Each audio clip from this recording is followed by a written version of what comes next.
Shalom umat Tuhan terkasih, selamat datang di ibadah online GKKD Jakarta. Sesaat lagi ibadah online akan dimulai. Kami berharap umat Tuhan dapat mengikuti pujian, penyembahan, dan pelayanan firman dengan hati yang tertuju kepada Tuhan dan di dalam hadirat-Nya.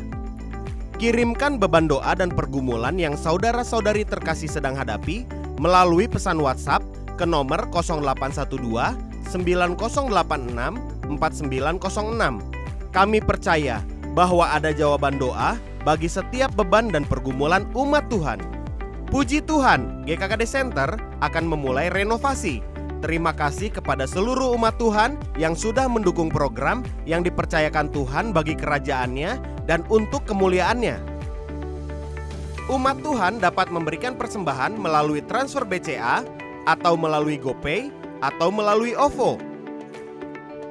Umat Tuhan juga dapat memberikan perpuluhan melalui nomor rekening BCA atau nomor rekening mandiri atas nama Gereja Kristen Kemah Daud. Kami mendorong umat Tuhan untuk mengambil waktu berpuasa dan berdoa bersama-sama setiap hari jam 7, jam 12, dan jam 21.30 dipimpin oleh leaders secara live di Instagram @GKKD_Jakarta atau Facebook page GKKD Jakarta. Dapatkan renungan, inspirasi, dan info terbaru dengan follow Instagram @GKKD Jakarta, like Facebook page GKKD Jakarta, dan subscribe YouTube channel GKKD Jakarta. Selamat menikmati ibadah online hari ini. Tuhan Yesus memberkati. Shalom Bapak Ibu Saudara yang ada di rumah, dimanapun Anda berada. Mari kita bersama-sama siapkan hati kita memulai ibadah kita. Mari kita menyembah Tuhan, mulai mengucap syukur buat setiap janji yang sempurna yang dikaruniakan kepada kita, buat nama yang menyelamatkan setiap kita, the name that saves us, the name that heals us, restores us.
sama saudara, saya ingin kita melihat bersama-sama bagaimana penyediaan Tuhan sebenarnya bagi setiap kita. Ia memberikan jaminan kepada setiap saudara.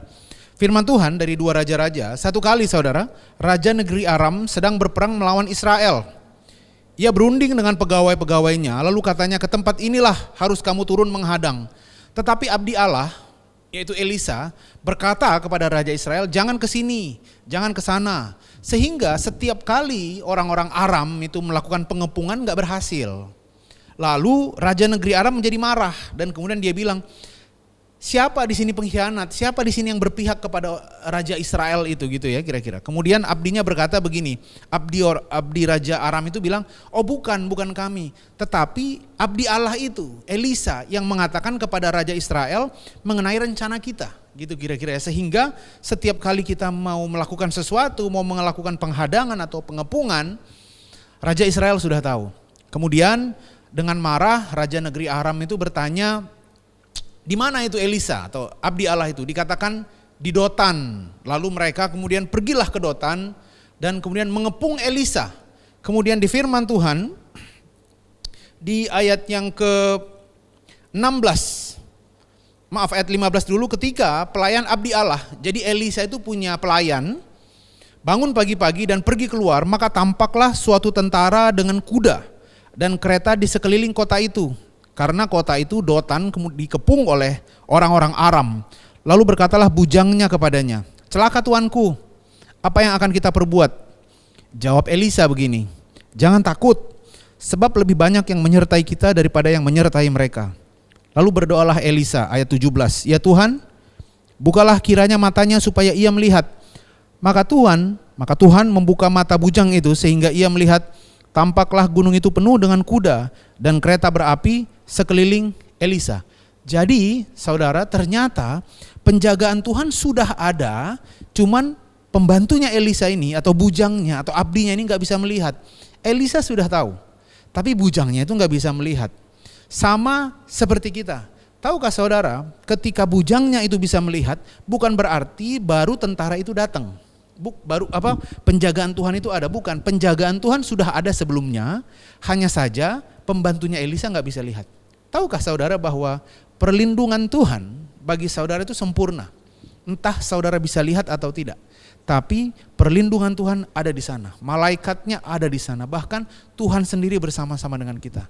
Hanya karena kita tidak bisa melihat, bukan berarti tidak ada. Hanya karena saudara tidak melihat masa depan yang cerah, bukan berarti masa depan saudara tidak cerah. Saudara perlu tahu, firman Tuhan sudah menjelaskan kepada kita bahwa masa depan kita adalah hari depan yang penuh dengan harapan. Bahwa kemurahan dan kebajikan menyertai kita. Bahwa bagian kita adalah berkelimpahan. Dia tidak mau kita miskin. Bahkan Allah kita mati miskin supaya setiap kita menjadi kaya. Sebelum kita memberi, saya berharap kita menyadari hal ini. Bahwa penjagaan Tuhan bagi hidup saudara sempurna. Bahwa perlindungan Tuhan untuk keuangan saudara sempurna. Bagian kita adalah melakukan apa kata firman Tuhan karena kita percaya. Itu sebabnya kita selalu mengarahkan Anda untuk memberi dengan sukacita, memberi yang terbaik, memberi dengan kerelaan hati. Karena ketika saudara mengandalkan Tuhan, maka saudara justru akan melihat penyediaan Tuhan yang melebihi apa yang saudara bisa lihat, bisa dengar, atau timbul di dalam hati saudara. Selamat memberi, Tuhan Yesus memberkati, tapi sebelumnya juga kita akan membaca statement iman kita. Ada tertulis saudara di sini? Silakan baca bersama-sama. 3-4. Kami percaya bahwa Ia yang kaya rela menjadi miskin, supaya setiap kami yang miskin menjadi kaya. Kami percaya bahwa benih yang kami tabur adalah benih yang terbaik, yang pasti menghasilkan 30, 60, bahkan 100 kali lipat. Kami siap memberi dengan hati penuh sukacita. Mari kita berdoa sebentar. Terima kasih Tuhan. Aku berdoa di dalam nama Yesus, kami memberikan persembahan kami. Bukan dengan susah hati atau bukan dengan ketidakpedulian, tetapi karena kami tahu penjagaan Tuhan bagi hidup kami sempurna. Penjagaan Tuhan bagi hidup kami luar biasa. Kami memiliki jaminan di dalam Tuhan. Terima kasih Tuhan, di dalam nama Yesus kami berdoa. Amin. Selamat memberi, Tuhan Yesus memberkati kita. Nama yang lebih berkuasa dari segala hal, bahkan setiap hal yang mungkin mengancam kami tidak lebih hebat daripada nama Tuhan. Terima kasih Bapak.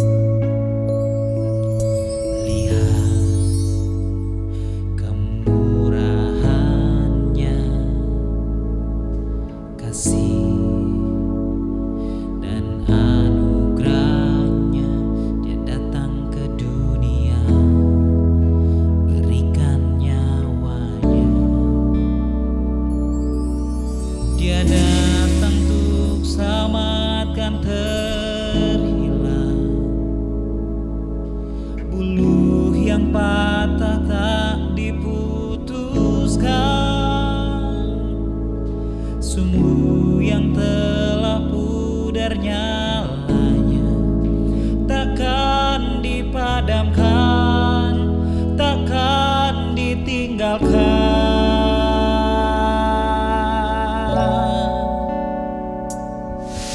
Anak domba yang dikorbankan, hina dan dihempaskan, Dia pikul derita, sengsara ditanggungnya. Di kegelapan Dia pun berseru, Allah, mengapa Kau tinggalkanku? Sejenak Dia ditinggal sengsara, karena dosa dunia harus dipikulnya.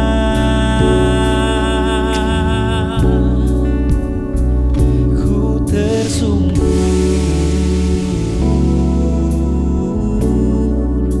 di kakimu,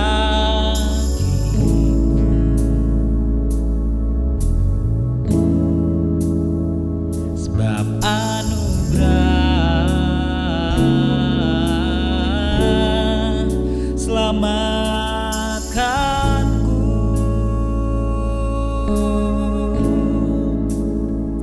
Tak dapat ukur kasih dan rahmat-Mu di hidupku.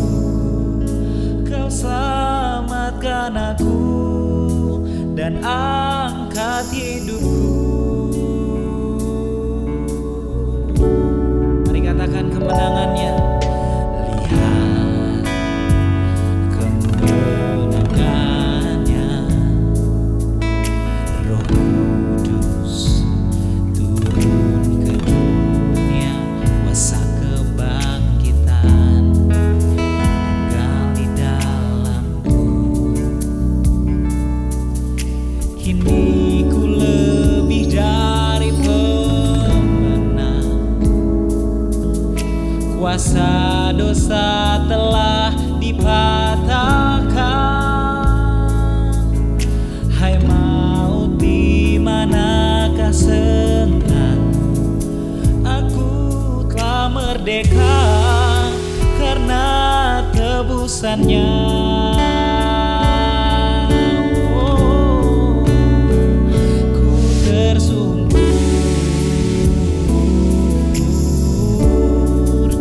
di kakimu. Thank you Lord.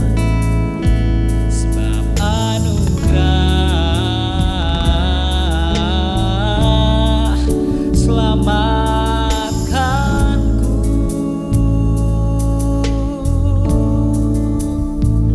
Tak dapat ukur kasih dan rahmat-Mu di hidupku. Kau selamatkan aku dan angkat hidupku. Mari angkat kedua tangan kita dan katakan, ku tersungkur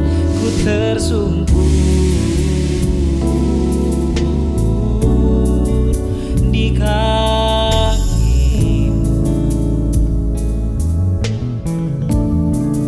Oh, sebab anugerah yang selamatkanku.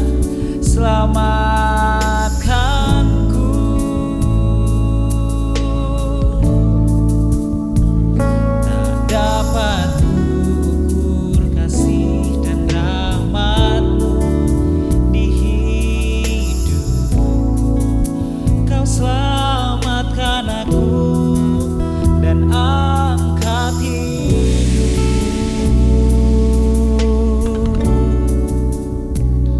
Shalom saudara. Sebelum kita memulai khotbah hari ini, mari sama-sama kita meneduhkan hati kita, kita menundukkan kepala kita. Kita mau tenang di dalam hadirat Tuhan. Kami mengucap syukur anugerah Tuhan. Kami mengucap syukur kebaikan Tuhan. Kami dapat menikmati kasih yang tidak ada habis-habisnya di dalam hidup kami. Pada saat banyak orang lain sedang ketakutan, kami mau tenang di kaki Tuhan. Kami mau tenang mendengarkan firman Tuhan, karena firman-Mu adalah pelita bagi kaki kami, terang bagi jalan kami. Kami percaya firman-Mu menjadi kekuatan untuk kami dapat mengambil berbagai macam keputusan di dalam hidup kami. Kami tidak di-direct oleh ketakutan, tetapi justru damai sejahtera Allah lah yang menguasai hati dan pikiran kami. Terima kasih Tuhan, biarlah Roh Kudus berbicara kepada setiap hati, meneguhkan setiap orang. Di dalam nama Tuhan Yesus kami berdoa. Amin. Amin. Shalom saudara.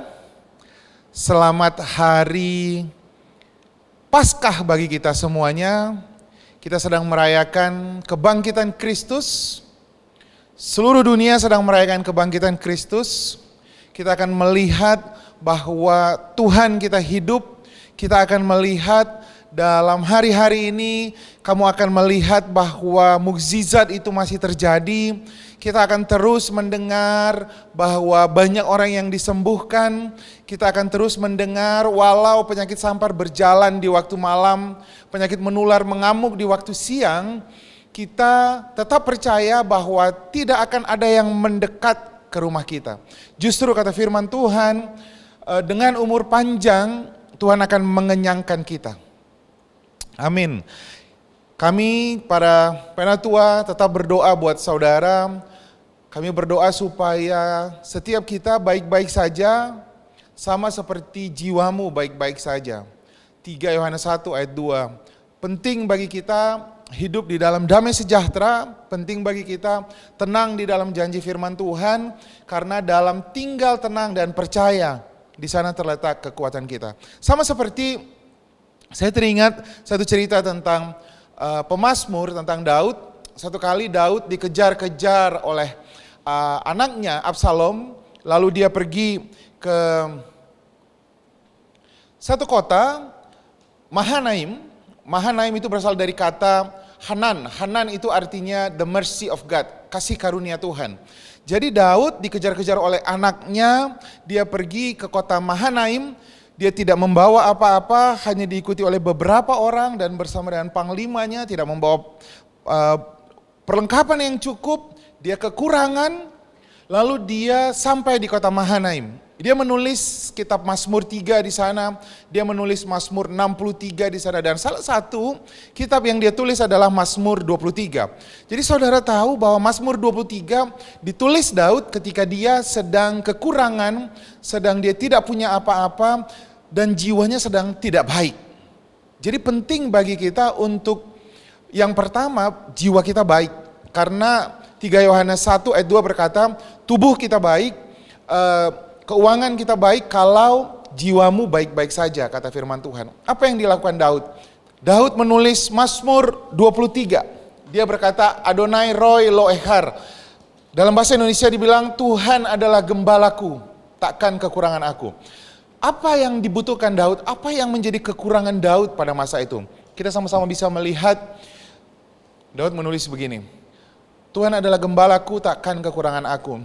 Ia membaringkan aku di rumput yang hijau, dia membawa aku ke air yang tenang, dia menyegarkan jiwaku, lalu dia menuntun aku to the path of righteousness. Apa yang dilakukan, apa yang diminta oleh Daud? Jiwanya dipulihkan, restorasi bagi jiwanya. Karena Daud tahu kalau jiwanya baik, maka tubuhnya baik. Kalau jiwanya baik, kebutuhannya pasti baik. Dia tahu bahwa Tuhan Adonai adalah penyedia bagi dia. Tapi dia tahu yang paling penting jiwanya harus baik.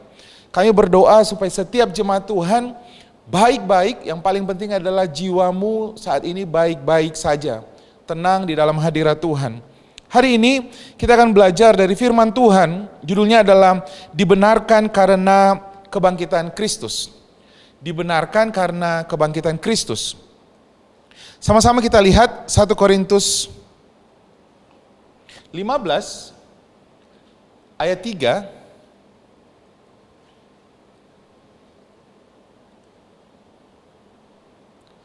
Mari sama-sama kita lihat, sama-sama kita baca, sebab yang sangat penting telah kusampaikan kepadamu, yaitu apa yang telah kuterima sendiri, ialah bahwa Kristus telah mati karena dosa-dosa kita sesuai dengan kitab suci, bahwa ia telah dikuburkan dan bahwa ia telah dibangkitkan pada hari yang ketiga sesuai dengan kitab suci. Saudara, ada 3 hal yang paling penting dalam kekristenan. Ada 3 hal yang selalu di-highlight, yaitu yang pertama adalah kematian Kristus, lalu yang kedua adalah kebangkitannya yang hari ini kita sedang rayakan, lalu 40 hari kemudian adalah Pentakosta, dicurahkannya Roh Kudus. Ini adalah 3 hal terpenting di dalam kekristenan. Firman Tuhan katakan, sebab yang sangat penting telah kusampaikan kepadamu. Jadi so this is the most important thing that we have to do, that we have to know, yaitu kematian, kebangkitan, resurrection, lalu yang ketiga adalah pencurahan Roh Kudus. Yesus mati, dikatakan firman Tuhan, Yesaya 53 ayat 5, hari Jumat kita kemarin belajar, hari Jumat kita kemarin mendengar bahwa kematian Kristus menghidupkan kita. Tuhan Yesus dipukul supaya kita tidak dihukum lagi. Tuhan Yesus menderita penderitaan supaya kita tidak lagi hidup di dalam penderitaan. Yesaya 53 menggambarkan dengan jelas. Sama-sama kita lihat untuk apa Yesus mati di dunia ini. Tetapi dia tertikam oleh karena pemberontakan kita. So, perhatikan baik-baik, Yesus tertikam karena kita yang memberontak. Dia diremukkan karena kita yang jahat. Lalu ganjaran yang mendatangkan, perhatikan yang kuning, keselamatan bagi kita ditimpakan kepadanya. Jadi kita diselamatkan, tetapi Yesus harus dihukum. Lalu firman Tuhan katakan, dan oleh bilur-bilurnya kita menjadi sembuh. Jadi perhatikan, pada waktu Tuhan Yesus mati di kayu salib, ini yang sedang terjadi. Banyak orang yang bertanya, kenapa sih Tuhan harus mati di kayu salib? Kenapa sih Tuhan Yesus harus mengalami penderitaan di kayu salib? Kenapa sih dia harus mati telanjang di kayu salib? Jadi kita harus mengerti, Tuhan Yesus menerima semuanya itu karena dia menggantikan kita. Ada banyak orang berkata, Tuhan Yesus itu mati untuk dosa kita. Ya, tapi saya mau katakan kepada engkau, Yesus mati sebagai kamu. Yesus mati sebagai Otto Daniel. Yesus mati sebagai orang berdosa. Supaya orang berdosa menerima kemurahan Tuhan. Untuk itulah dia mati.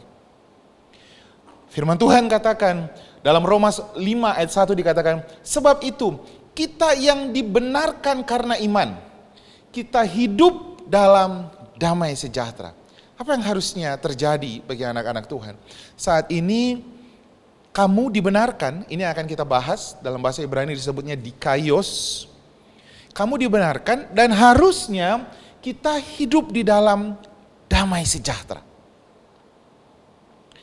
Dengan Allah, oleh karena Tuhan kita Yesus Kristus, oleh Dia kita juga beroleh jalan masuk oleh iman kepada kasih karunia ini. Lalu perhatikan, di dalam kasih karunia ini kita berdiri dan kita bermegah dalam pengharapan akan menerima kemuliaan Allah. Jadi ada konsekuensi dari kematian Kristus, yaitu saudara dan saya dibenarkan.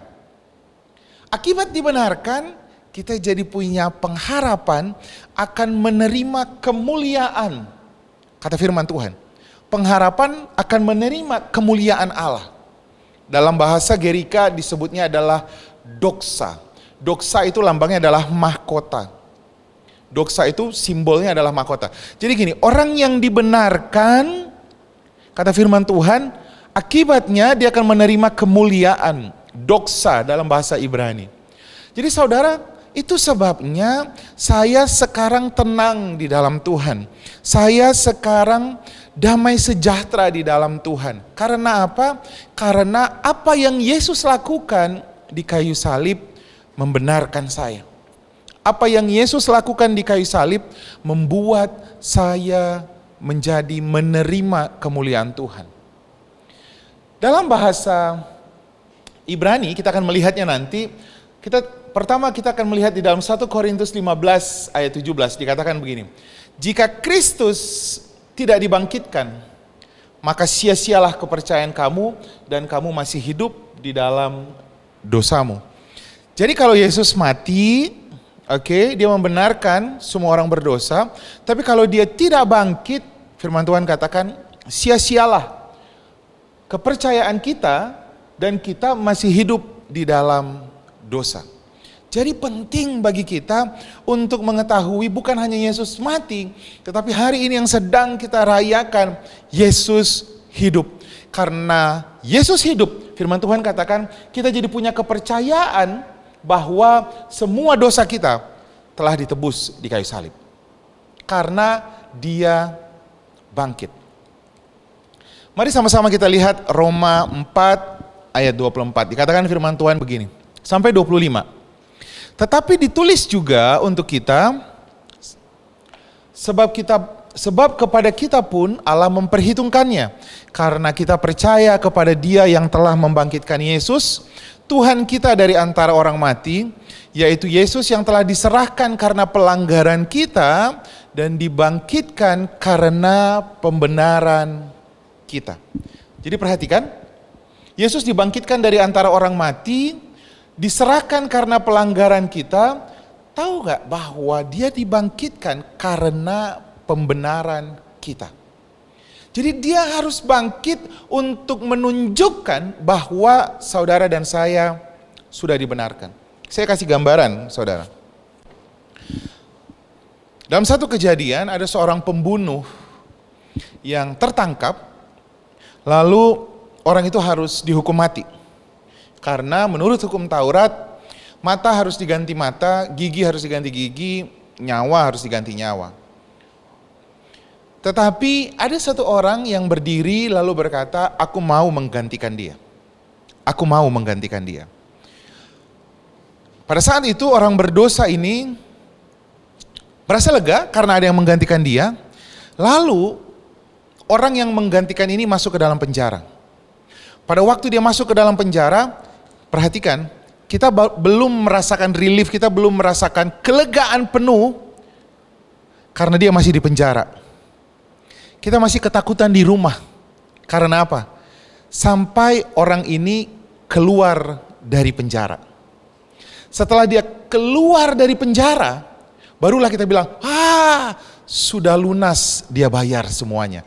Barulah kita berani keluar dari rumah dan bilang, semua dosanya sudah ditanggung. Semua dosa saya sudah dibayar lunas. Apa buktinya? Orang yang tertangkap itu, orang yang menggantikan saya, sudah keluar dari penjara. Begitu juga dengan kematian Kristus. Kematian Kristus memang menggantikan saudara dan saya. Tetapi kita belum bisa merasakan damai sejahtera. Kita belum percaya, gimana ya?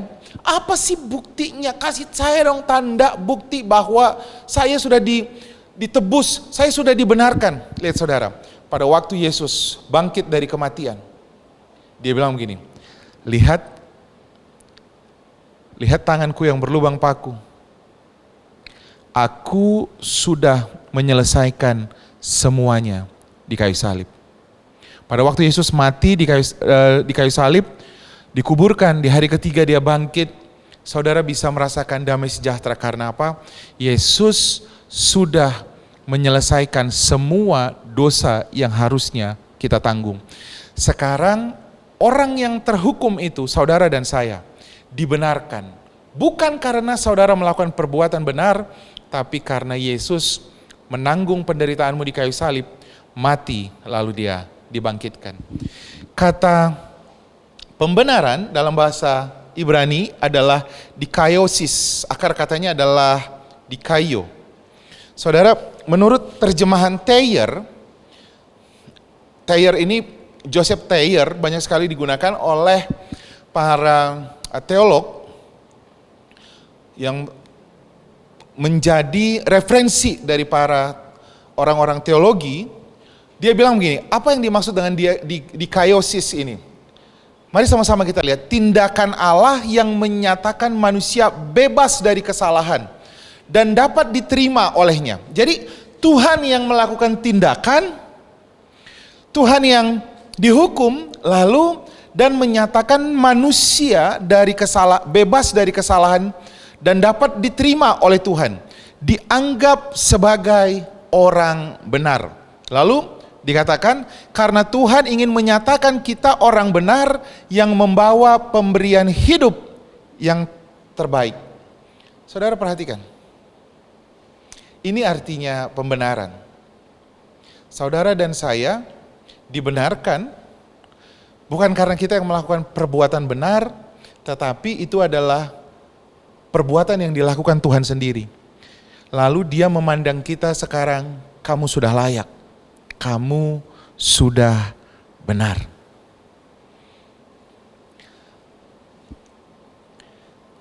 Roma 5 ayat 18 menerangkan seperti ini. Saudara, ada banyak orang yang susah menerima bahwa dia telah dibenarkan. Roma 5 ayat 14 menggambarkan dengan jelas begini. Ada banyak orang yang percaya bahwa semua orang sudah jatuh di dalam dosa. Roma 6 katakan upah dosa adalah maut. Ketika semua orang ditanya, apakah kamu sudah berdosa? Semua orang telah berdosa. Dosa mana? Dosa Adam. Karena Adam berdosa, semua orang berdosa. Benar nggak? Semua orang percaya itu dengan gampang. Kenapa kamu berdosa?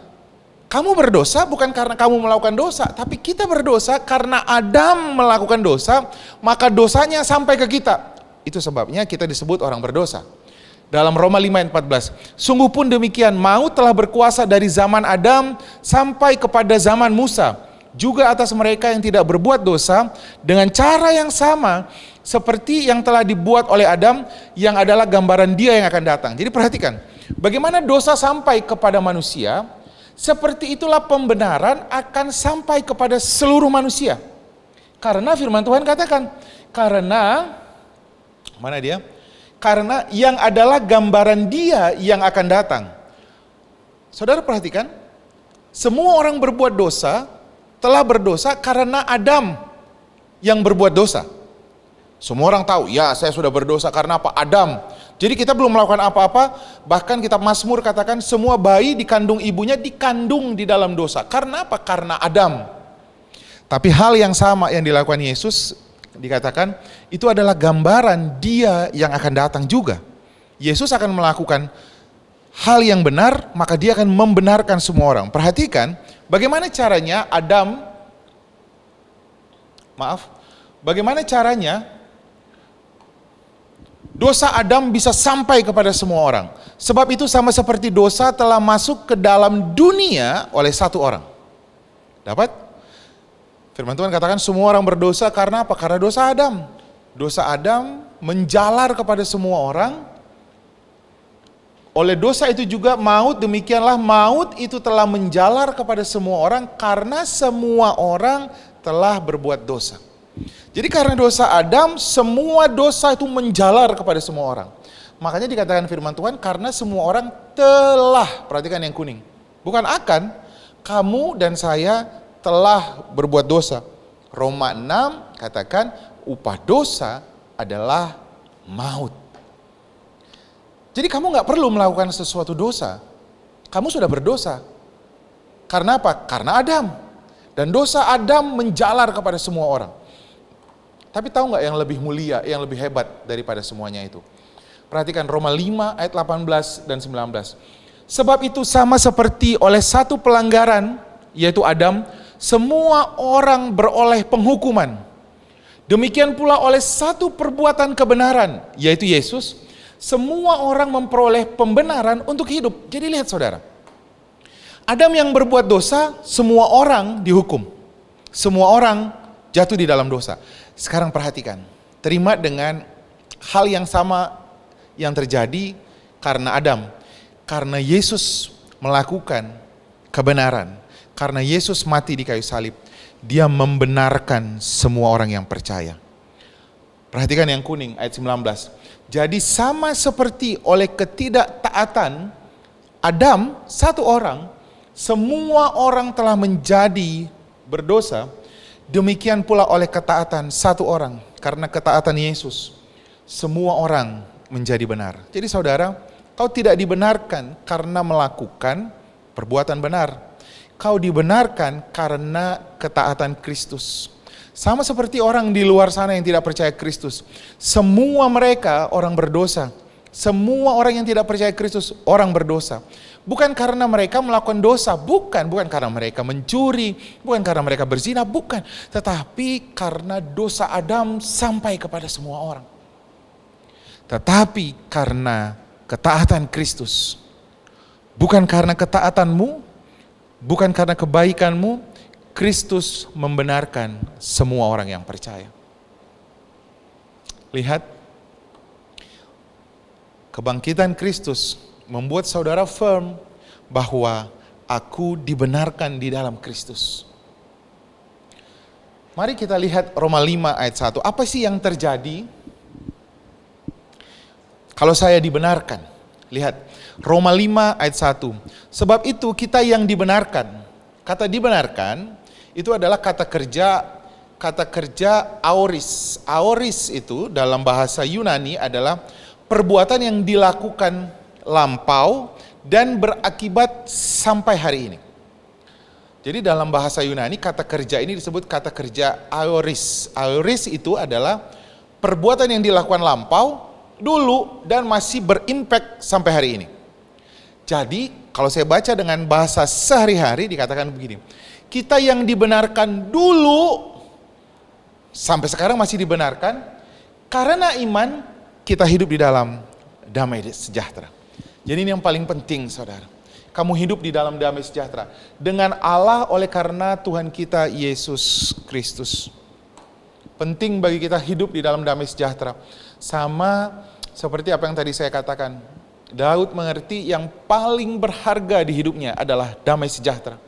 Itu sebabnya dari 4 hal yang dia katakan, Tuhan membawa aku, membaringkan aku di rumput yang hijau, membawa aku ke air yang tenang, menyegarkan jiwaku, membawa aku ke jalan-jalan kebenaran, to the path of righteousness. 4 hal itu hanya berbicara soal apa? Jiwanya dipulihkan, jiwanya ditenangkan. Daud tahu bahwa damai sejahtera adalah hal yang paling berharga. Sama seperti Yesus ketika dia sedang ada di perahu. Firman Tuhan katakan badai sudah sangat keras, air sudah hampir memenuhi perahu. Tapi apa yang dilakukan Yesus? Tuhan Yesus tidur. Bukan karena dia tidak peduli, tapi karena dia tahu tidak ada yang dapat memisahkan dia dari kasih Bapa. Tidak pedang, tidak kelaparan, tidak maut, tidak apapun. Karena dia tahu dia dikasihi Bapa. Lihat saudara. Penting bagi kita hidup dalam damai sejahtera dengan Allah oleh karena Tuhan kita Yesus Kristus. Di dalam ketakutan 1 Yohanes 4 ayat 18, sesungguhnya tidak ada kasih.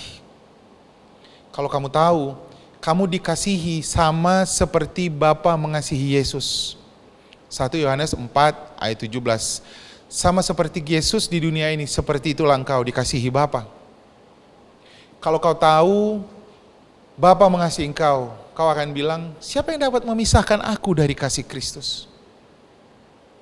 Kau akan berkata, hidupku bukan seperti bunga rumput yang hari ini ada, besok ditiup oleh angin lalu hilang. Tidak saudara. Kau bukan bunga bakung yang di taman yang tidak pernah memintal. Tuhan dandani dengan sangat luar biasa. Bahkan pakaian Salomo tidak ada yang lebih megah daripada itu. Kau lebih berharga dari burung di udara yang kalau terbang satu bulunya jatuh, Tuhan tahu. Apalagi kamu, kata firman Tuhan. Tuhan tahu siapa kamu, dia memanggilmu dengan namamu. Mulailah mengerti bahwa kau dikasihi Tuhan. Bukan karena kau baik, tetapi karena ketaatan Kristus di kayu salib, mati di kayu salib, lalu dia bangkit. Dia membenarkan orang percaya, kamu dan saya. Kalau kamu sekarang dibenarkan di hadapan Tuhan, Perhatikan saudara. Roma 5 ayat 9. Perhatikan ya. Lebih-lebih karena kita sekarang telah dibenarkan. Lalu lihat. Oleh darahnya kita pasti diselamatkan dari murka Allah. Amin. Kita pasti diselamatkan dari murka Allah. Kita akan melihat akhir zaman ini, kita akan melihat 1000 rebah di sisi kiri, 10.000 rebah di sisi kanan. Semua itu tidak akan menimpa engkau. Banyak anak-anak Tuhan yang berkata, ya kita itu bisa menerima yang baik, bisa menerima yang buruk, kita bisa mati kapan saja. No. Firman Tuhan katakan, Mazmur 91 ayat 16, dengan umur panjang aku akan mengenyangkan engkau. Umur panjang kenyang saudara, umur panjang sehat. Lalu, dikatakan, aku akan menunjukkan keselamatan yang daripadaku. Kalau saudara baca semua janji itu, karena saudara confirm bahwa saudara dikasihi Tuhan, saudara akan bilang, iya semua janji itu buat saya. Benar ya saudara? Sama seperti ketika Tuhan Yesus di dalam perahu, dia tenang karena dia percaya janji Tuhan kepada dia. Dia dikasihi. Pada waktu Tuhan Yesus dibaptis di Sungai Yordan, ingat, pada waktu itu langit terbuka, semuanya masih ingat ya? Lalu Tuhan berkata, inilah anak yang kukasihi. Tuhan Yesus dikasihi bukan karena dia melakukan pelayanan, Tuhan Yesus belum melayani. Setelah dia dibaptis di Sungai Yordan, baru dia melakukan mukjizat. Tuhan Yesus belum melayani. Jadi Tuhan Yesus dikasihi bukan karena dia melakukan sesuatu. Dia dikasihi karena dia adalah anak. Sama seperti saudara dan saya, Galatia katakan, ketika Roh Kudus turun ke atas kita, kita menjadi anak-anak Allah dan memanggil dia Abba ya Bapa. Saudara lihat gak siapa yang pertama kali dipanggil anak Allah? Yesus. Pada waktu langit terbuka, Yesus dibaptis, lalu Tuhan berkata begini, inilah anak yang kukasihi, kepadanya lah aku berkenan. Dalam bahasa Ibrani adalah araskaya. Araskaya itu berkenan, itu artinya Tuhan berusaha menyukakan, Bapa berusaha menyukakan Yesus. Seperti itulah status saudara dan saya sekarang setelah dibenarkan. Kau akan banyak, bahkan firman Tuhan sudah tulis dengan jelas, kau akan banyak mendengar kabar yang menakutkan. Sama seperti janda di Sarfat, 3,5 tahun terjadi kekeringan. Saudara lihat, dia tenang di dalam janji Tuhan, minyak di dalam buli-buli tidak habis, tepung dalam tempayan tidak habis. Pada saat itu tiba-tiba dia menjadi pengusaha minyak, pengusaha tepung. Pada waktu terjadi kelaparan, Eliab di Sungai Kerit, dia justru mendapatkan supply dari Tuhan. Pada waktu bangsa Israel di padang pasir, 40 tahun tidak pernah terlambat. Mana di pagi hari, burung puyuh di sore hari. Saudara lihat, kalau kita mengerti siapa kita di dalam Tuhan, kita akan tahu bahwa kasih Tuhan tidak akan pernah meninggalkan kita. Sehingga kita akan hidup di dalam pengharapan. Penting sekali anak Tuhan hidup di dalam pengharapan. Karena kalau kita berharap, biasanya yang kita ucapkan adalah harapan kita. Kebalikan dari orang yang berharap adalah orang yang takut. Orang yang takut atau orang yang khawatir biasanya mengucapkan apa yang dia takutkan. Padahal firman Tuhan katakan, hidup dan mati adanya di ujung lidah. Atau di dalam kitab Yakobus katakan, kalau kamu mau melihat hari-hari yang baik, kamu harus kontrol lidahmu. Karena apa saudara? Karena ketika kita percaya bahwa kita dikasih, ketika kita percaya kita dibenarkan oleh Tuhan, apa yang kita lakukan? Kita jadi punya pengharapan. Kita akan mengucapkan janji Tuhan. Alih-alih mengucapkan ketakutan kita, Yesus mengucapkan, Lazarus itu tidur. Padahal dia sudah mati 4 hari. Semua orang menertawakannya. Yang diucapkan Yesus adalah harapannya. Yang diucapkan Yesus ketika orang sakit 38 tahun, Tuhan Yesus mengucapkan kepada dia harapannya. angkatlah tilammu, bangkitlah, angkatlah tilammu. Hei, orang itu lumpuh 38 tahun. Semua rumah sakit sudah berusaha menyembuhkannya. Tapi dengar baik-baik, yang Tuhan ucapkan adalah harapannya. Karena apa? Based on dari cerita yang pertama, pada waktu dia tahu dia adalah anak yang dikasihi Tuhan, kepadanya lah Tuhan berkenan. Saudara dan saya punya status yang sama dengan Yesus, anak Allah. Itu sebabnya di dalam Yohanes 14 ayat 12 firman Tuhan katakan, kamu akan melakukan apa yang aku lakukan, bahkan lebih besar.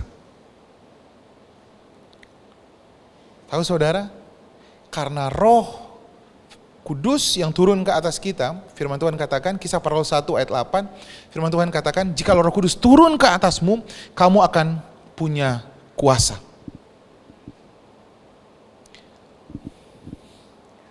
Mari kita lihat yang berikutnya. Tetapi seperti ada tertulis, apa yang tidak pernah dilihat oleh mata, yang tidak pernah didengar oleh telinga, yang tidak pernah timbul di dalam hati manusia, semua disediakan Allah untuk mereka yang mengasihi Dia. Jadi saudara dapat nggak melihat kebenaran firman Tuhan ini? Banyak orang bilang, apa sih yang disediakan Tuhan? Apa sih yang diberikan Tuhan? Apa sih yang nggak pernah kita dengar itu? Apa sih yang disiapkan Tuhan bagi orang percaya? Saudara sudah dibenarkan.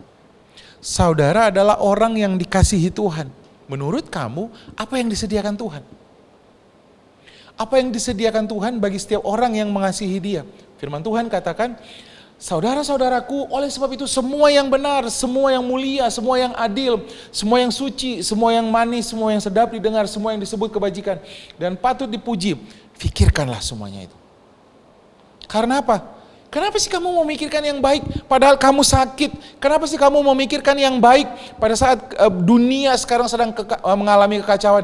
Karena ada janji firman Tuhan. Kenapa kamu layak untuk menerima janji firman Tuhan? Karena aku telah dibenarkan. Tapi kan kamu orang berdosa. Aku dibenarkan bukan karena perbuatanku, tetapi karena perbuatan Yesus, karena ketaatan Yesus, aku dibenarkan. Sehingga aku layak untuk menerima semua janji Tuhan. Amin saudara. Sama seperti ketika bangsa Israel sedang ada di tanah Gosen, di tulah yang terakhir, ketika anak sulung mati, dari semua ternak, dari semua anak sulung orang Mesir dan orang Israel semuanya mati. Tetapi kata firman Tuhan, bagi semua yang menaruh darah domba, darah kambing di atas pintu rumahnya, maka dia akan diselamatkan. Menaruh darahnya itu di ambang pintu. Lihat saudara, cara menaruh itu seperti ini, di ambang pintu, atas, bawah, kiri, kanan. Itu adalah lambang dari salib. Mereka menaruh darah. Saudara perhatikan, kalau ada orang berdosa, anak sulung berdosa masuk ke dalam rumah itu,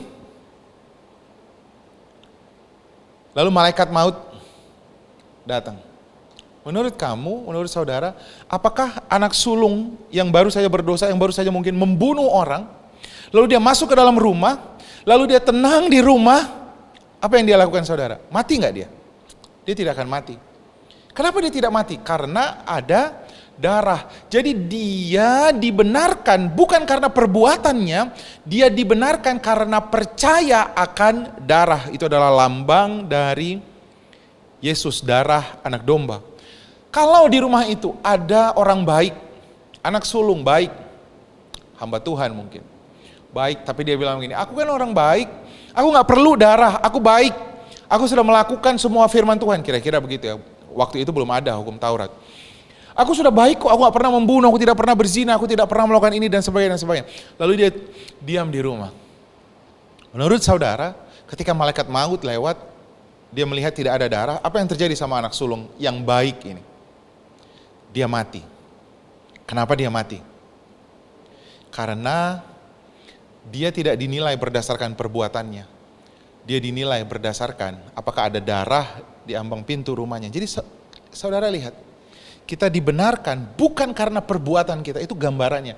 Kita dibenarkan karena iman percaya kita kepada darah anak domba. Kalau saudara percaya sekarang, saudara akan tenang di dalam janji Tuhan. Saudara akan tenang mengambil berbagai macam keputusan, karena pada saat ini ada banyak orang mengambil keputusan karena ketakutan.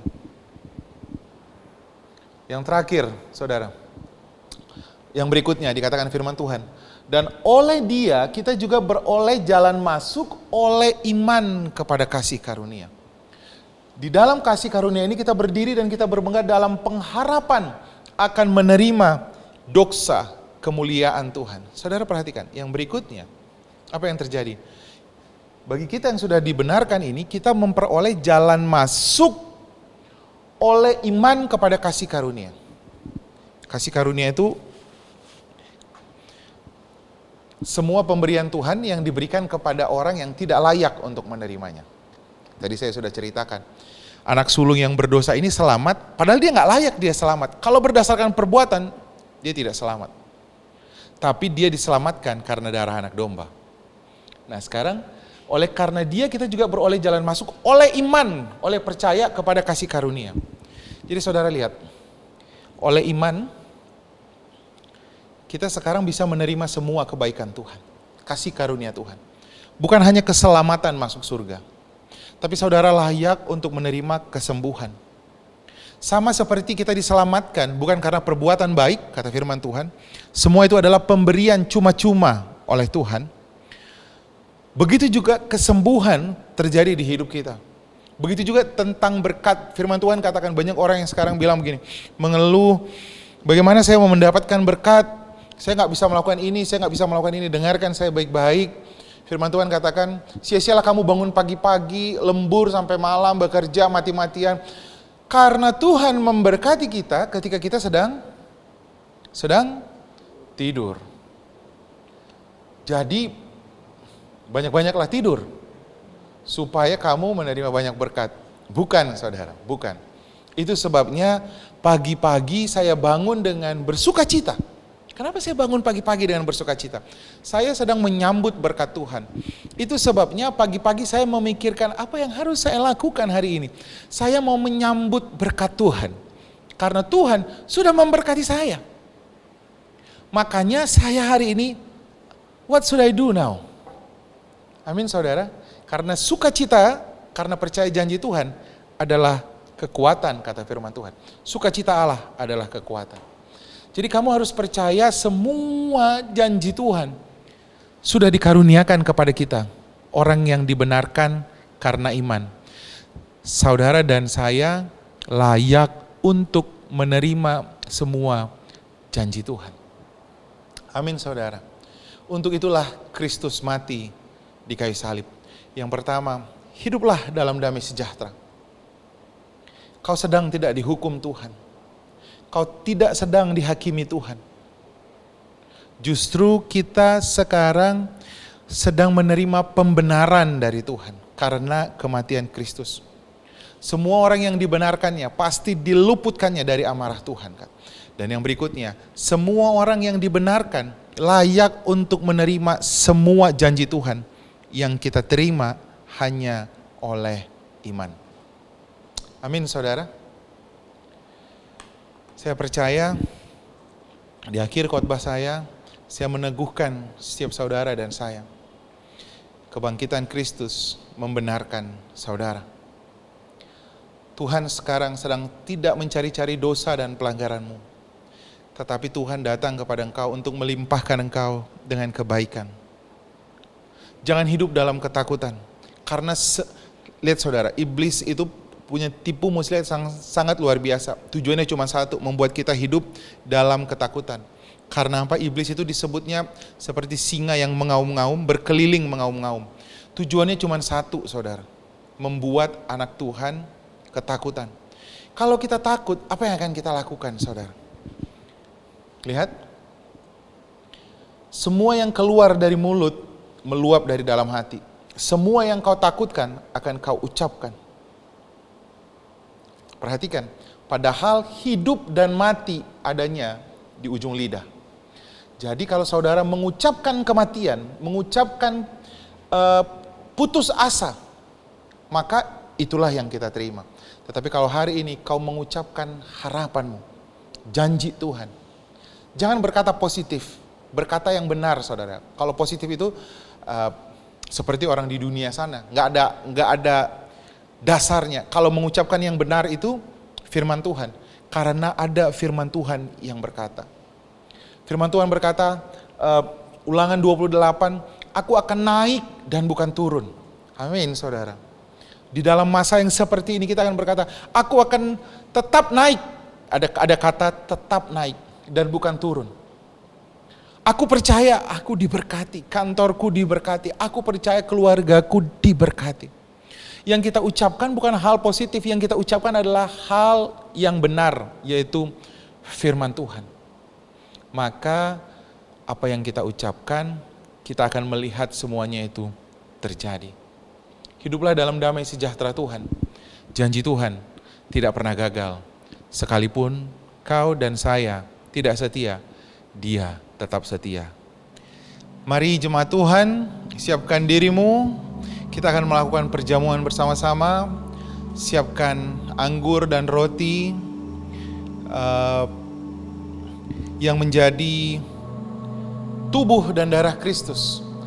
Roti dan anggur yang kita makan itu bukanlah lambang, firman Tuhan katakan itu adalah, roti adalah tubuhku dan anggur adalah darahku.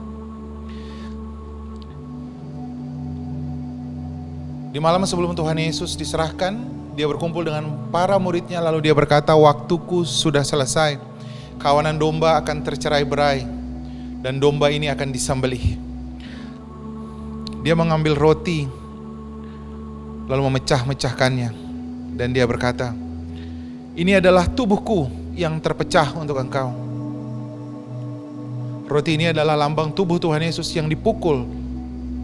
Ganjaran yang mendatangkan keselamatan bagi kita ditimpakan kepada Dia, supaya kita tidak dihukum lagi. Bilur-bilurnya menyembuhkan kita. Tubuh Tuhan Yesus naik ke kayu salib telanjang, 2 Korintus 8 ayat 9. Supaya Dia yang miskin, Dia yang kaya rela menjadi miskin, supaya kita yang miskin menjadi kaya. Mari sama-sama kita makan roti yang ada di tangan kanan kita. Imani kesembuhan, imani pemulihan, imani berkat dari Tuhan.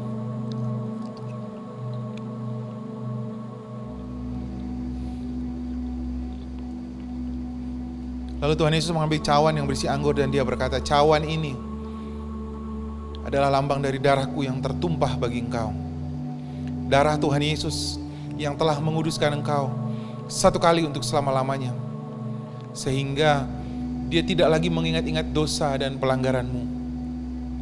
Darah Yesus telah menguduskan engkau dan melayakkan engkau untuk menjadi anak Allah. Sehingga engkau dan saya layak untuk menerima semua janji-janji Tuhan. Mari sama-sama kita meminum anggur yang ada di tangan kanan kita.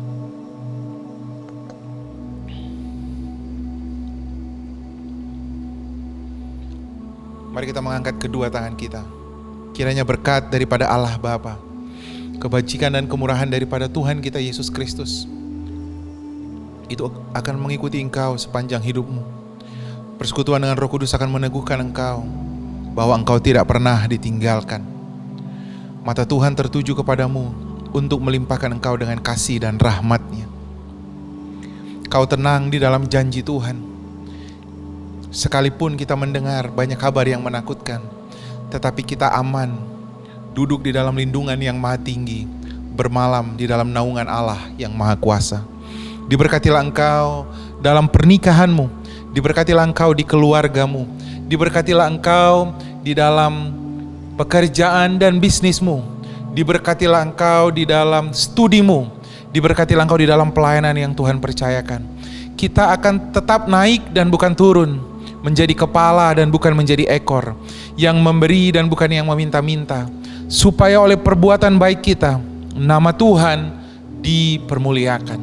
Setiap yang percaya berkata, amin, amin. Selamat hari Raya Paskah, Tuhan Yesus memberkati kita semuanya. Shalom umat Tuhan terkasih, Anda baru saja mengikuti ibadah online GKKD Jakarta.